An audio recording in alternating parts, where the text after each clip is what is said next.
baik. Musim dong. Nah, Lupa. cuma jadi masjid dah tiap Minum lagi ya. masjid dah tiap kampung nah masjid. Ini yang hana masjid dah Banua. Lawan tabah lagi mengumpul tabah masjid.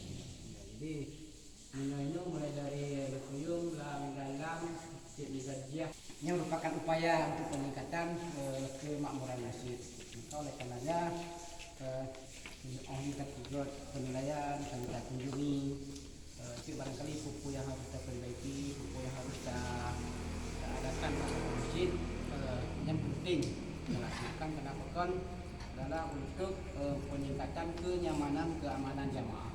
Karena menjadi jamaah ketika ada jamaah jangan mobil udok di masjid. Nah sebenarnya dalam sebuah penilaian masjid. Adapun di anak dengan juara yang salah. Karena bahkan juga mau tak berbuat dengan masjid yang ada. Yang tiba nah dijaga, nah dimarah dari ayat. Yang paling masjid Al-Qurannya merupakan sebuah masjid yang harus kita nilai bahwa nilai berusaha karena telah dikirim dari Kecamatan Waidah Timur di kabupaten untuk diadakan penilaian.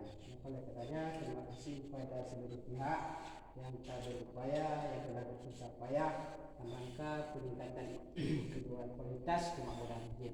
Sebenarnya upaya memakmurkan masjid bukan sebuah beban, tapi merupakan tanggung jawab, merupakan sebuah kebutuhan.